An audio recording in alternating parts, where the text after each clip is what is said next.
Cable Bahamas has always been considered the innovator. People can have confidence in Cable Bahamas as a mobile operator because of our past history. We've proven to the Bahamian community that we are in fact able to manage additional services as a telecommunications company. Customers expect the best from Cable Bahamas. The technology that we bring is revolutionary technology because we know that the Bahamian public, they deserve it, and Cable Bahamas is here to bring it to them.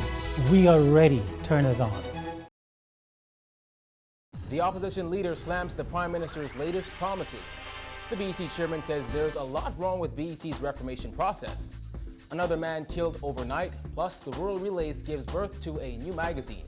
We've got those stories and more for you tonight. I'm Kyle Joaquin, and NB12 starts right now.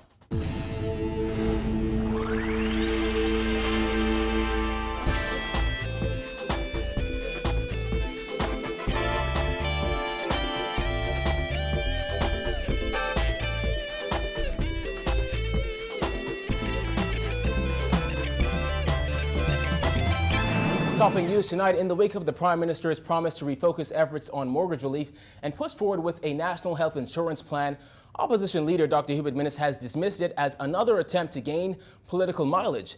Expressing doubts in government's ability to deliver on its promises, Minnis said the Bahamian people are quickly losing faith in this government, even some of the PLP's die-hard supporters. Dana Smith reports.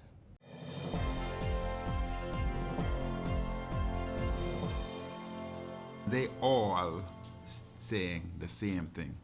They have never seen a worse government than this in their lives.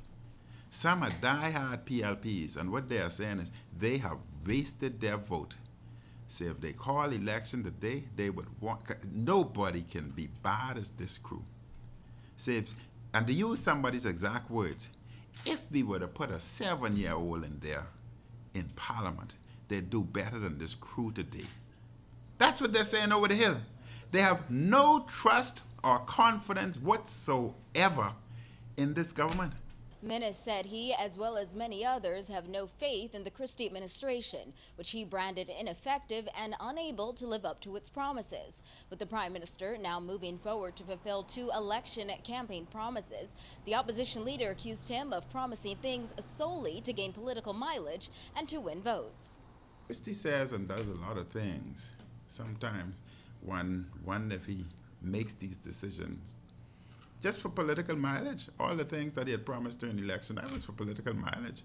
With 2 years left in office, Prime Minister Perry Christie has said government will continue its push towards implementing national health insurance despite criticisms. Well, although he agrees everyone needs access to health care, Minnis questioned how exactly government will pay for it. They're talking about $350 million up to $699 according to the private sector. They're talking about in excess of $1 billion.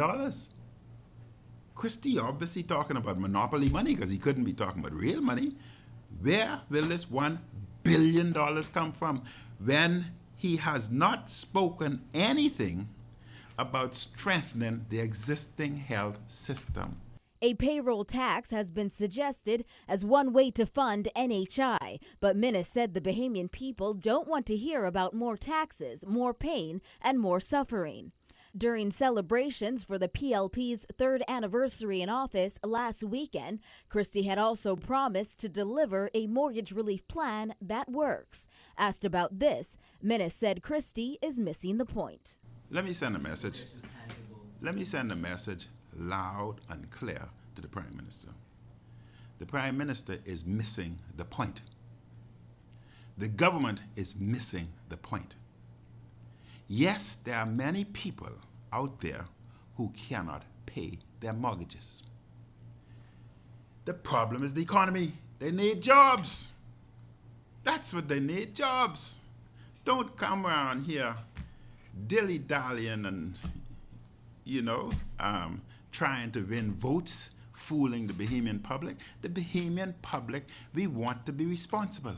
Minnis said Bahamians don't need handouts. Rather, they need jobs so they can pay their mortgages and their bills. He did not give any specifics, but insisted the F&M does have its own plan to create jobs and boost the middle class. In the lead up to the 2012 general election, the PLP promised to implement national health insurance in its first year of office and institute a mortgage relief plan within the first 100 days. Both items were among points in the party's charter for governance. Reporting for NB12, I'm Dana Smith. Amid reports of impending job cuts and a new board ahead of the Bahamas Electricity Corporation's transition phase, Executive Chairman Leslie Miller suggested recently there are a lot of things wrong with how government is handling the reform process. The government announced that it selected Power Secure International to manage the transmission, distribution, and generation of electricity at BEC. As part of the new process, a new board of directors will be appointed at the corporation. Miller says some aspects of the process do not sit well with him, but conceded the big decisions rest with the big boys, and he's just the potcake. I see a lot of things wrong with it, but that's not my call. That's their call who makes the decision. If they want to talk to the union before they talk to the board and the chairman, what can I do about it? I know that I want to help the people who are off. That's all I really need to know, to help the poor. That's my job. The rest of it is up to the big boys. They're bigger than me. I'm just a potcake anyhow. While government's negotiations are not yet completed, the major terms have been agreed.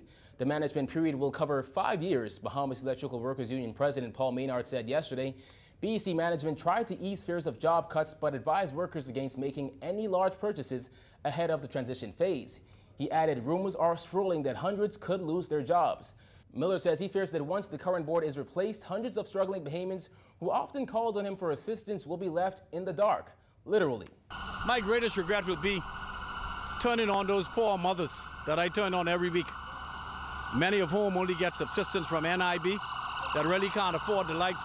When you say you're going to turn them off if it's $300 and over, which we try to stop, that they will now have no one to call on, that bothers me to a great extent, because that's going to be hundreds of people, if not really about 1,000 people, it's going to be affected by that over the last 3 years that we have personally assisted in trying to stay on.